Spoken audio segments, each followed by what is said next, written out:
trick been pulled out of, I was going to say a rabbit being pulled out of a hat, but it seems as though things are being pulled out from all sorts of orifices now. Another court proceeding has been filed.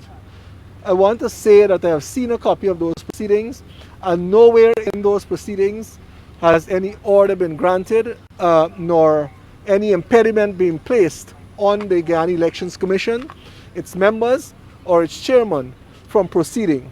Notwithstanding, after the meeting was convened, an attempt was made to discuss the matters at hand, including but not limited to an inquiry to the chief elections officer as to whether he had prepared a report. This inquiry, which was made by members of my side on the commission, was met by at least one member of the commission of the other side, saying to the CEO, he doesn't have to answer to us. Well, if he doesn't have to answer to the commission, I don't know who he has to answer to. This was speedily followed by the walkout from the commission by the other three members. And when that question was again put to the CEO, he refused to answer. He followed by walking out of the meeting as well. So here we are. The meeting was discontinued. I understand that the matter is fixed for tomorrow, and we'll take it from there. Like I said, as far as I'm aware, I have read the proceedings and I've made due inquiry. There is no impediment that prevents the commission from proceeding with its work. Did you get the impression that the chairman was still willing to accept a report from the CEO? Well, the chairman has made a request of the CEO since yesterday, and I don't see any change in that position as to why she wouldn't be expecting that report. There's no order of court that prevents him from presenting that report, and there's no order of court that prevents us from accepting that report. The other commissioners talk about the precedent where once something is filed, she would refuse to go ahead with the order of the day. I don't know that that's a precedent. On one occasion,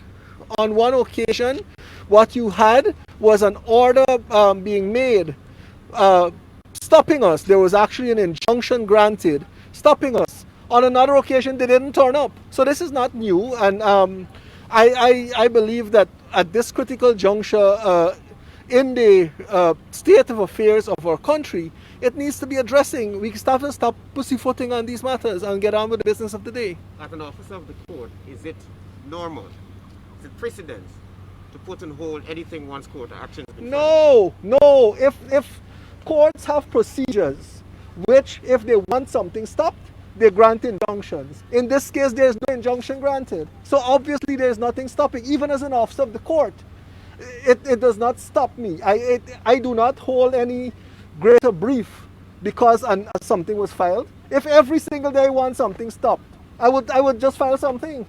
And this clearly, in my humble opinion, is an abuse of the court system, but I'll leave that to the lawyers. What does the Thank you. Constitution say about GECOM matters being challenged in court? Like I said, I'd prefer not to comment on I'm wearing my commissioner hat today. I'm preferring not to offer legal advice or legal opinions on this matter at this point. Yes. Not that I don't have. Yesterday you said that the chairman set aside the declaration. In doing so, does that have to, the action has to be gazetted in any way? No, it does not. It doesn't. It does not. A word right there means it's a decision of the commission. Yes. Thank you. Well, why shouldn't it be gazetted in the same way that the recount order had to be gazetted, when these are decisions by statutory officers? The recount order was gazetted because it was done pursuant to Section 22 of Act No. 15 of 2000, which requires such actions to be gazetted. It's not any old thing that you throw into a gazette. There are certain specific rules and governing the use and publication of the gazette. This is not one that requires gazetting. All right, thank you. With Commissioner of the Guyana Elections Commission, Mr. Saif Gunrash, providing an update on what transpired at the meeting of the Commission.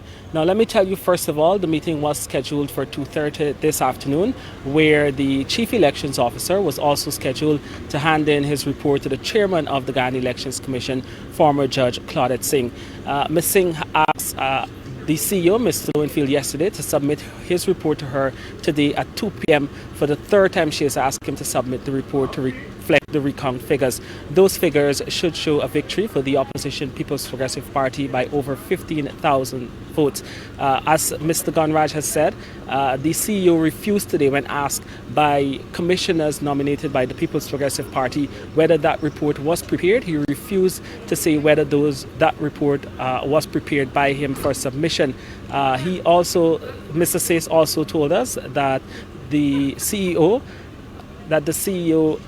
also was defended by a commissioner a government nominated commissioner who said that he did not have to answer to the inquiries posed by the commissioners nominated by the People's Progressive Party. Now, the court action that was filed shortly before the 2 p.m. deadline for the submission of that report by the CEO. And what that court action is in effect trying to do is to block any declarations by the Guyana Elections Commission using the figures from the national vote recount. The matter has been set by the Chief Justice, Roxane George-Wiltshire, for hearing tomorrow morning at 10 a.m. The respondents named in the application filed by attorney Mayor Robertson in defense of private citizen and supporter of the APNU-AFC coalition, Ms. Hope.